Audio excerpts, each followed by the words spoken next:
और वो दोनों एक दूसरे को देख के सुन हो जाते हैं। वो देख के लग रहा होता है जैसे उन दोनों को एक दूसरे से लव एट फर्स्ट साइट हो गया है। हेलो दोस्तों, आई होप कि आप सब बढ़िया होंगे। तो वीडियो शुरू करने से पहले अगर तुम इस चैनल पे नए हो तो पहले जाके पार्ट 1 को देखो और ये है पार्ट 12। तो मेरी तुम लोगों से बस एक ही रिक्वेस्ट है, प्लीज इस वीडियो को बिना स्किप करे लास्ट तक देखना। तो तुम्हारा और टाइम ना लेते हुए चलो शुरू करें। पिछली वीडियो में हम देखते हैं कि किंग सडाला स्पेस स्पेशल फोर्सेस को इकट्ठा होने का आदेश देता है ताकि वो कुछ अनाउंसमेंट कर सके और एक एक करके सभी स्पेशल फोर्सेस वहाँ इकट्ठा हो जाती है। और तभी किंग सडाला अपनी अनाउंसमेंट शुरू करता है। किंग सडाला चिल्ला के बोलता है, सभी सयंस मेरी बात ध्यान से सुनो। मैंने और हमारे पूर्वजों ने बहुत सारे युद्ध, बहुत सारी लड़ाइयाँ लड़ी है ताकि जो शांति आज है उसे पाया जा सके। पर बदकिस्मती से हमारी शांति और वो प्यार वाले दिन अब खत्म हुए। हम सभी को ग्रैंड प्रिंस की अनाउंसमेंट सुन के हैरानी हुई थी और हम सभी को ये साबित करना होगा कि हम आने वाली मुसीबतों से लड़ने के लिए काबिल हैं। हम सयंस आज में जीते हैं, अपने हिसाब से जीते हैं, ना कि सपनों वाली दुनिया के हिसाब से जो हमारे चारों ओर है। और साथ ही हमें प्रिंस वेजिटा को दिखाया जाता है जो कि बहुत सीरियस होके किंग सडाला के साइड में खड़ा होता है। किंग सडाला अपने स्पीच को कंटिन्यू करते हुए बोलता है, आप सभी हाथ उठाइए और स्वागत कीजिए हमारे पड़ोसी यूनिवर्स के उत्तराधिकारी का। चलो सब साथ मिलकर लड़ें। किंग सडाला की बात सुन के सभी सयंस जोश से चिल्लाने लग जाते हैं और ये देख के किंग सडाला भी जोश से भर जाता है और भी ज्यादा तेज चिल्ला के बोलता है, चलो सब लोग लड़े अपने और अपने लोगों के लिए, हमारे लोगों की जय हो। और तभी सीन चेंज होता है। हमें 2 दिन बाद का समय दिखाया जाता है। हम जैको की शिप देखते हैं जो कि प्लेनेट सडाला के पास पहुंच चुकी है। जैको बोलता है, लेडीज एंड जेंटलमैन हम पहुंच चुके हैं। और तभी जैको प्लेनेट सडाला में एंटर करता है और नीचे खड़ा हुआ एक आदमी जैको को लैंड करने के लिए सिग्नल देता है। और फाइनली जैको प्लेनेट सडाला पे लैंड करता है और अपनी शिप से बाहर आता है। बाहर आते ही जैको बोलता है, ओ हम पहुंच गए। और वो सभी एक एक करके उस शिप से बाहर आने लग जाते हैं। जैको बोलता है, ये जंगा उतरी भी पूरी नहीं है, ये बस तुम्हारे प्लेनेट से अलग है। हम देखते हैं कि जैको और ब्रोली को छोड़ के सभी की हालत बहुत ही खराब होती है। गुल्मा बोलती है, अगली बार मुझे जरूर बता देना कि ब्रोली का दिया हुआ खाना कभी नहीं खाना। इसका मतलब है उन सभी की ये हालत ब्रोली का खाना खाने की वजह से हुई है। और तभी जैको एक डिवाइस निकालता है और बोलता है, ये समय वेजिटा को ढूंढने का है। हम देखते हैं कि वो एक मिनी रोबोट जैसा लग रहा होता है पर असल में वो एक ड्रोन जैसा ट्रैकिंग डिवाइस है। और जैको उसे वेजिटा को ढूंढने के लिए लॉन्च कर देता है। वो डिवाइस वहाँ जितने भी लोग होते हैं उनको स्कैन करने लग जाता है, उनकी आइडेंटिटी पता करने लग जाता है ताकि वेजिटा को आसानी से ढूंढा जा सके। जैको को देख के लग रहा होता है कि वो एनर्जी से भरा हुआ है। जैको बोलता है, ठीक है, जब तक वो वेजिटा को ढूंढता है तब तक हमें कुछ खा लेना चाहिए। ब्रोली यहाँ की काफी एक्साइटेड लग रहा होता है। वो चारों तरफ चीजों को देख रहा होता है और एक्साइटेड होके बोलता है, क्या यहाँ ओडिनी के पैर भी खाने को मिलेंगे। और तभी हम गुल्मा चिलाए लीमू को देखते हैं जो कि भूख से मर रहे होते हैं। गुल्मा बोलती है, मुझ पे दया करो। और फिर जैको का ध्यान एक कबाब की दुकान पे जाता है। जैको रवि को बोलता है, वहाँ देखो एक कबाब, सुनने में कितना अच्छा लग रहा है। और तभी जैको उस दुकान पे जाता है और बोलता है, हेलो दोस्त, हम 5 लोग हैं, क्या यहाँ हमें कुछ खाने को मिलेगा। और वो दुकानदार जैको की बात का जवाब देते हुए बोलता है, हाँ। और जैको बोलता है, कोई। और तभी वो सभी उस दुकान पे आके बैठ जाते हैं। वो दुकानदार उन सभी से पूछता है, मैं आप सबके लिए क्या लाऊं। और वो सभी मेन्यू में क्या क्या है वो सब देख रहे होते हैं। चिलाई बोलती है, तुमने दिन में खाने के लिए जो भी बनाया है मेरे लिए वही ले आओ। और लीमू भी साथ में बोलता है, मेरे लिए भी वही ले आओ। गुल्मा बोलती है, मेरे लिए सलाद ले आओ। जैको बोलता है, मेरे लिए आपकी स्पेशल डिश कबाब ले आओ। और अब सिर्फ ब्रोली बचा होता है। वो दुकानदार ब्रोली से पूछता है, जवान आप क्या लोगे। ब्रोली थोड़ा कंफ्यूज लग रहा होता है और उस मेन्यू को बहुत ही ध्यान से देख रहा होता है। और थोड़ी देर बाद वो उस मेन्यू को उस दुकानदार को दिखाता है। ब्रोली उस मेन्यू में बने हुए फोटोज को देख के बोलता है, तुम्हारे पास सिर्फ 3 ही चीज है। चिलाई ने तो मुझे बताया था रेस्टोरेंट में खाने के लिए बहुत सारे ऑप्शंस होते हैं। और ब्रोली की बात सुन के वो सभी के सभी बहुत ही गंदा चेहरा बनाते हैं जैसे वो ब्रोली को जानते ही ना हो। और दुकानदार बोलता है, क्या ये पढ़ और गिन नहीं सकता। ब्रोली कंफ्यूज होके बोलता है, क्या क्या ये कोई रेस्टोरेंट नहीं है। दरअसल उस दुकानदार के पास चीजें तो बहुत सारी थी लेकिन मेन्यू में फोटो सिर्फ 3 ही चीजों के बने बने हुए थे। और ये सब देख के चिल्लाए बोलती है मैं अपनी पूरी कोशिश कर रही हूँ इसे सिखाने की। और तभी हम देखते हैं कि उस गैजेट ने वेजिटा को ढूंढ लिया है और वो जैको के पास कांटेक्ट करता है और जैको उसका मैसेज उठाता है और डिवाइस बोलता है वेजिटा को ढूंढ लिया गया है, वेजिटा को ढूंढ लिया गया है। और वेजिटा का ध्यान भी उस डिवाइस की तरफ जाता है।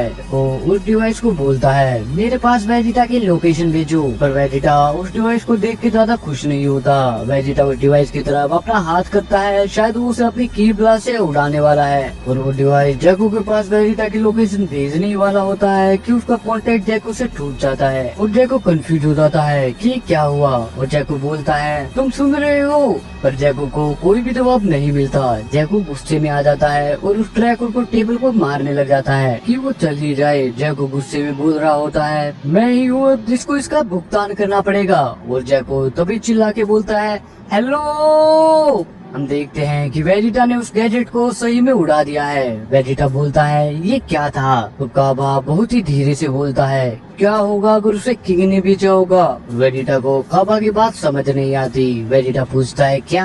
हम देखते हैं कि वो ब्लास्ट काबा के ऊपर हुआ होता है और काबा उस ब्लास्ट से खुद को बहुत ही मुश्किल से बचा पाया है। और कैलीफ्ला को देख के लग रहा है कि वो अभी भी वेजिटा पे गुस्सा है। और फिर हम वापिस से जैको को देखते हैं। जैको बहुत ही टेंशन में होता है। वो खुद को बोलता है मैं पहले ही इनको खा पी खिला पिला चुका हूँ और जब तक बुल्मा खा पी के अपना भर के उठेगी मैं खाली हो चुका हूँ। और बुल्मा को जैको की बात सुनाई दी जाती है। बुल्मा गुस्से में बोलती है तुम मुझसे मजाक कर रहे हो, जाओ और डिवाइस को खुद ही ढूंढो वरना अभी तक तो तुम कुछ भी खाली नहीं हुए हो। बुल्मा की बात सुन के जैको वहाँ से निकल जाता है और जाते हुए बोलता है क्या अब सारी चीजें मुझे ही संभालनी पड़ेगी, अब ये सब काफी बोरिंग होता जा रहा है, ये क्या मुसीबत है। और तभी सीन चेंज होता है, हमें अर्थ को दिखाया जाता है। ये वो समय है जब वो सब ट्रेनिंग के लिए नहीं निकली थी। हमें गोहान का घर दिखाया जाता है और पिकलो अभी अभी गोहान के घर के बाहर आया है। गोहान, विडेल, पेन पिकलो के लिए दरवाजा खोलते हैं और वो सब एक दूसरे को देख के बहुत ही खुश होते हैं। और तभी गोहान और पिकलो एक दूसरे से बहुत ही तेज ताकत से हाथ मिलाते हैं। पिकलो गोहान को बोलता है गोहान अच्छे से ट्रेनिंग करना।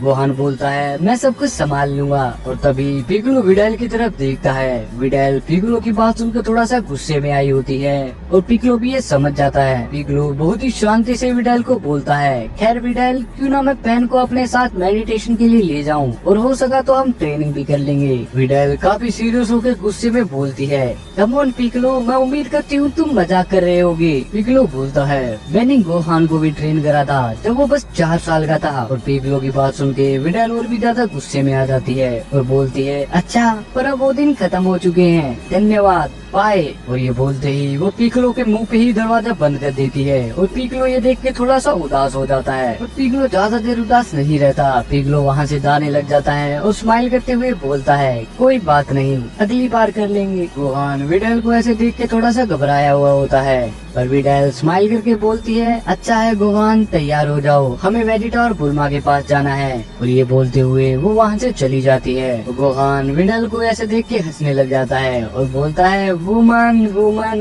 वुमन। और फिर गोहान पेन की तरफ देखता है और बोलता है तुम देख लेना, तुम भी बड़ी होके बिल्कुल उसी की जैसी बन जाओगी। और पेन पिकलो के यूं जाने की वजह से थोड़ा सा उदास होके बोलती है मम्मी को क्या हुआ, पिको क्यों गया। गोहान पेन को बोलता है चलो पेन चले, ये तुम्हारा सोने का समय है। और पेन अपने कमरे में चली जाती है और वो मांगा पढ़ने लग जाती है। और तभी पेन को किसी की आने की आवाज आती है। पेन अचानक से उस मांगा को साइड में फेंक देती है और बल्ब को बंद करके सोने की एक्टिंग करने लग जाती है। हम देखते हैं कि वो गोहान है जो कि पेन को देखने आया है कि वो सोई है या नहीं। गोहान बोलता है पेन, पर पेन कोई भी जवाब नहीं देती। और जल्दी जल्दी में पेन ने उस मांगा को नीचे गिरा दिया है और गोहान का ध्यान उस मांगा की तरफ जाता है। तो गोहान समझ जाता है कि पेन सो नहीं रही है, वो बस एक्टिंग कर रही है। और गोहान पेन के पास जाता है और बोलता है तुम अभी अभी पढ़ रही थी, सही कहा ना मैंने।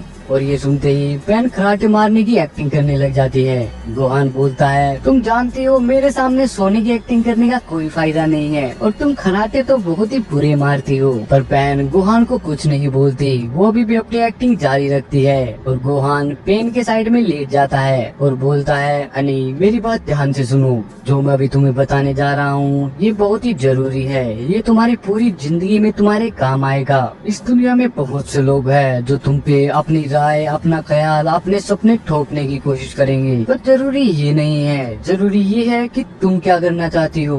तुम कभी भी इस दुनिया में किसी को भी ये मत बताने देना कि तुम्हें क्या करना चाहिए। तुम वही करना जो तुम चाहो।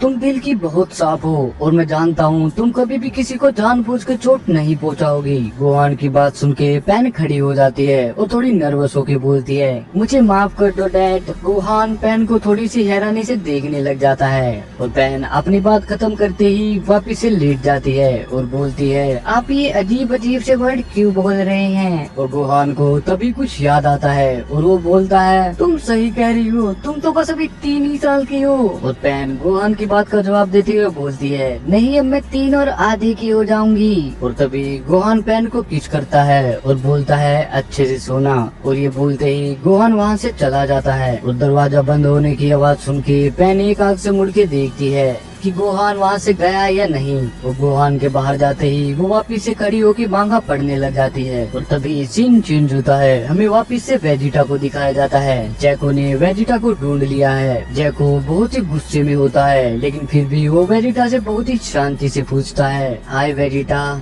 तुम्हें कहीं ये तो नहीं लग रहा कि तुमने एक बहुत ही महंगा गैजेट तोड़ दिया है। वेजिटा बोलता है, तुम्हारे रोबोट के साथ क्या हुआ मुझे उससे कुछ फर्क नहीं पड़ता, तुम ये बताओ तुम्हें मुझसे क्या चाहिए। वेजिटा की बात सुन के जैको और भी ज्यादा गुस्से में आ जाता है और बोलता है, मुझे क्या चाहिए, मुझे 2 दिन लगातार ट्रैवल करना पड़ा है तुम्हारी पत्नी और उन 3 बदमाशों को यहाँ तक लाने के लिए। वेजिटा थोड़ा सा गंदा सा फेस बनाते हुए बोलता है, ओह हाँ याद आया। और वो सभी वहाँ से बुल्मा और बाकी सबके पास आ जाते हैं। कैलीफ्ला बोलती है, मुझे तो ये तक नहीं पता मैं यहाँ क्या कर रही हूँ। और बुल्मा भी उन्हें देख लेती है। बुल्मा बोलती है, तो तुम यहाँ हो। और काबा सीधा बुल्मा से मिलने आता है और वो दोनों एक दूसरे से हाथ मिलाते हैं। बुल्मा बोलती है, हाय काबा, तुमसे मिले हुए भी बहुत समय हो गया था। फिर बुल्मा कैलीफ्ला और केल की तरफ देखती है और बोलती है, मुझे लगता है मैं तुम दोनों को नहीं जानती। वेजिटा ने तुम्हारे बारे में तो कभी जिक्र नहीं किया। कैलीफ्ला वेजिटा को बोलती है, ये तुमने सही नहीं किया वेजिटा। वेजिटा बोलता है, मैं अपनी पत्नी को परेशान नहीं करना चाहता था तुम जैसे घटिया लोगों के बारे में बात करके। कैलीफ्ला वेजिटा की बात सुनकर थोड़ा सा गुस्से में आती है, लेकिन वो फिर शांत हो जाती है और बोलती है, तुम मजाक कर रहे हो ना हैं। और ये बोलते हुए कैलीफ्ला वहाँ से जाने लग जाती है और बोलती है, खैर अब मैं अपने घर जा रही हूँ, इन सब चीजों से मेरा दिमाग खराब हो रहा है। और तभी वेजिटा और बुल्मा एक दूसरे की तरफ देखते हैं और कुछ इशारा करते हैं। और तभी काबा बोलता है, मैं इतना लापरवाह कैसे हो सकता हूँ, मैं तो बहुत ही लेट हो गया हूँ, मुझे तो अभी अभी याद आया मुझे तो कहीं जाना था, मुझे यहाँ से जल्दी निकलना होगा, फिर मिलते हैं। और ये बोलते ही काबा वहाँ से भाग जाता है। वेजिटा बोलता है, इस प्लेनेट पे बस डरपोक ही रहते हैं। और केल थोड़ी सी नर्वस होके बोलती है, मुझे लगता है मुझे भी अब जाना चाहिए। बुल्मा हंसते हुए बोलती है, कम ऑन हमारे साथ रहो, मजा आएगा। और केल को देख के लग रहा होता है कि वो मना करने वाली है। और इससे पहले केल कुछ बोले बुल्मा बहुत ही सीरियस होकर बोलती है, क्या तुम भी अब भाग रही हो, तुम्हें क्या लगता है हम किसके मेहमान हैं। और केल हर बार की तरह कुछ नहीं बोल पाती। और बुल्मा को इतने गुस्से में देख के चिल्लाए लीमो जैको सब डर जाते हैं और ब्रोली का ध्यान भी बुल्मा की तरफ जाता है। और तभी केल और ब्रोली एक दूसरे को देखते हैं। तुम्हें क्या लगता है केल और ब्रोली एक दूसरे को ऐसे क्यों बोल रहे हैं, और कमेंट में बताओ। और अगर तुम्हें वीडियो पसंद आई हो तो प्लीज भाई इसे अपने दोस्तों के पास जरूर शेयर करना। तो आज के लिए बस इतना ही, मिलते हैं अगली वीडियो में, तब तक के लिए अपना ध्यान रखें।